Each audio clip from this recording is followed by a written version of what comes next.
Hi guys, I'm a student of Miss Mitrano and I will talk about the rise of the novel. Descartes determined an innovation in thought with his concept of cogito ergo sum, which means I think therefore I am.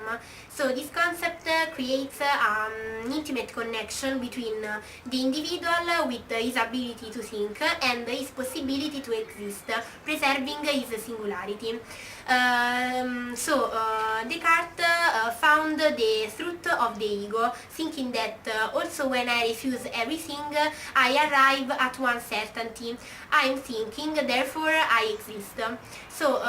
Descartes created a revolutionary conjunction in a period post-Middle Ages, so in a period in which everyone have a social position, people feel the weight of the I.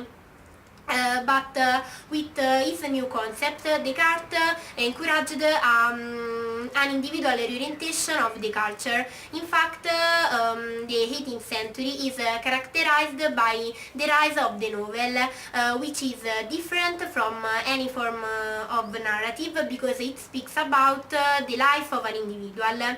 Now the question is, how can a story tell a life? The solution is to tell a life by time, referring to the illusion that a life can be thought in a detailed manner and that it can be mapped on paper. This illusion creates a linearity in the novel which speaks about the life of an individual from its birth to its progress. In order to speak about that, the novel does a manual operation, isolates one life, draws it out and lets it unfold.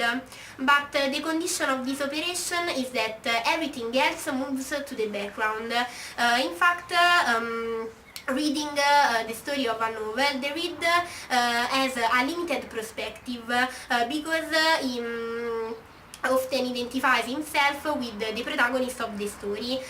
For this reason, the reader has the illusion of following a life. The novel is a genre which reproduces reality, but which also needs fiction, so it needs of creating an illusion. Another question is what did the novel do for the society of the 18th century? We have studied the importance of the theatres during the English Renaissance.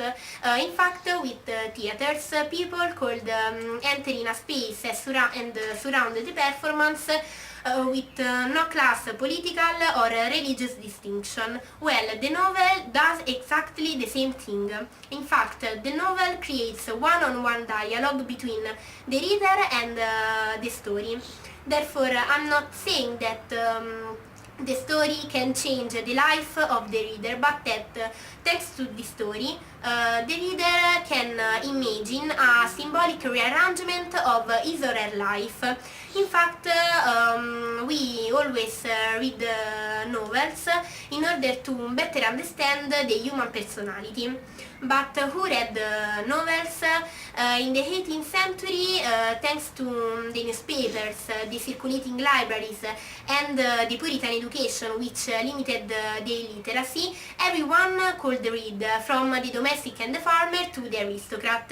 In fact, the novel was born because people wanted to read stories in order to have reference models. The novel permits an identification between the reader and the protagonist of the story, because the reader always projects his aspiration on a figure of the story. In fact, when the people of middle class read stories about the emancipation of people like them, they were encouraged to change their life. So we can say that the novel belonged to a changing society. Thanks to have listened my composition. I hope that it will be useful for you. Bye!